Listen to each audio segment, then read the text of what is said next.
इस समय तुम्हारे भाई हम सबको नहीं पहचान रहे हैं। वो समझ रहे हैं कि ये दोनों मेरा शत्रु है, मेरा काल है।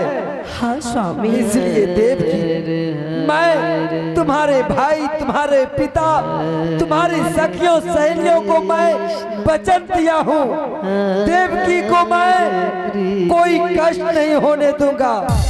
और देवकी वैसे भी मैं मेरे जीते जी तुझे कोई छू ले ये तो मैं जीते जी मर जाऊंगा।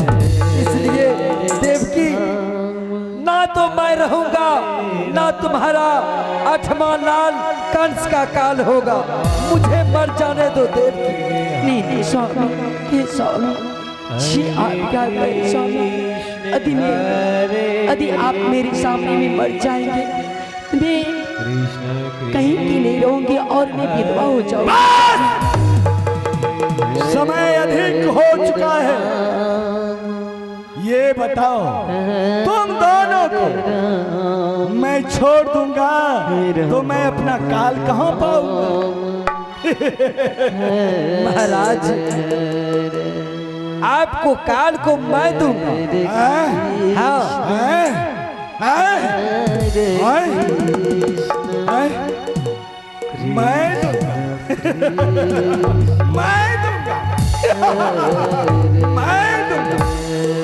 हाँ महाराज। इतने नहीं, तुम दोनों को कैद खाने में तुम दोनों को बंद रहना होगा।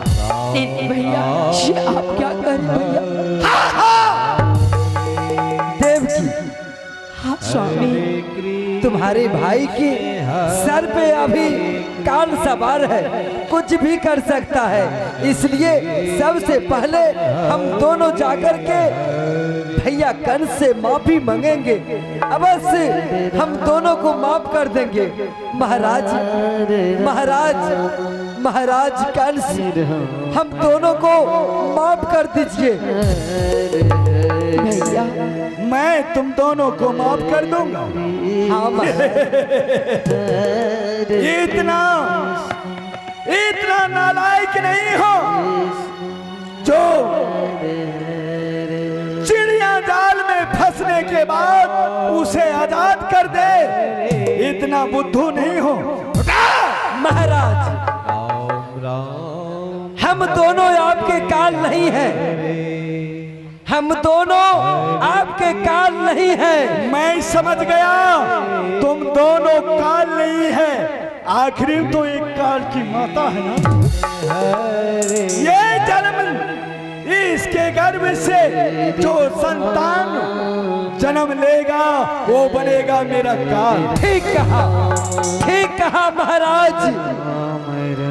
देवकी के गर्भ से जो संतान जन्म लेंगे वो आपके काल होंगे। देवकी के आठवां लाल आपका काल होगा। परंतु महाराज इसमें हम दोनों की क्या अपराध जो हम दोनों को दंड मिल रहा है? महाराज मेरा कहना मानिए, हम दोनों बिल्कुल निर्दोष बेकसूर हूँ। हम दोनों को दंड मत दीजिए। वासुदेव और देवकी यही सोचता है तुम दोनों महाराज कंस आजाद कर देगा। महाराज आजाद नहीं, आजादी नहीं मांगता हूँ। अगर आपका काल देवकी की आठवां लाल है तो मैं वचन देता हूँ, मैं वचन देता हूँ। वैसे भी महाराज ये पीरों का धर्म नहीं कि एक स्त्री पे अपना अस्त्र उठाए कि कहाँ की पीड़ता है।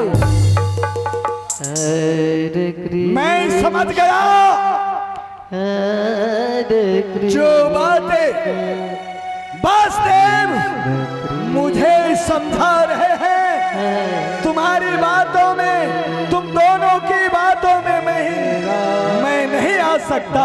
इसलिए तुम दोनों को कारागार में बंद रहना होगा। राजसेवक और देवकी की गर्भ से जो संतान पुत्र है पुत्रियां रहे सभी को मुझे हवाले करना।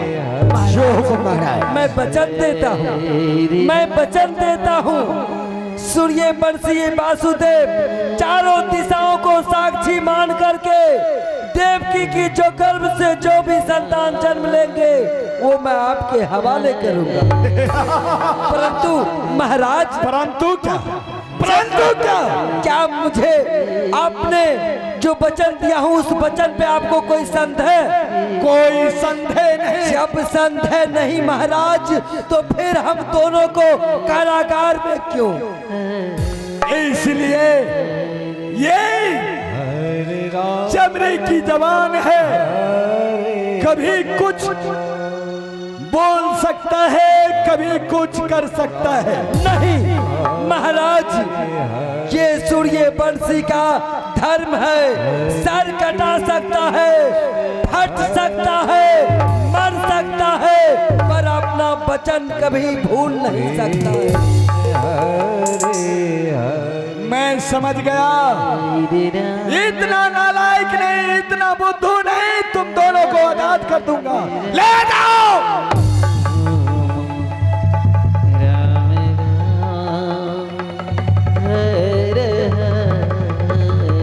यही सोचता है, यही सोचता है मथुरा नगरी में मैं छोड़ करके भाग जाऊं।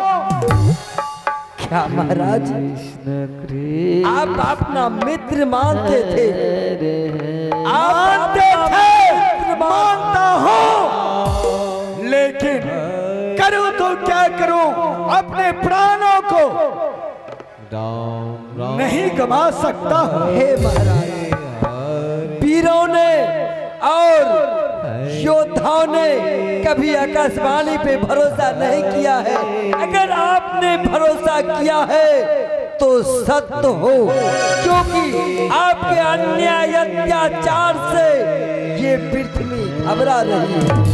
हाँ हाँ, मेरे अत्याचार से, मेरे अत्याचार से पृथ्वी सोए हुए नारायण को जगा रहा था। लेकिन मैंने क्या कहा था, अरे जगाता है तो जगाने दे। मेरे अत्याचार से पृथ्वी घबराता है तो घबराने दे। एक बार वो छलिया विष्णु को महाराज कंस के जंग में आने दे। ले जाओ, ले जाओ। और इतने नहीं,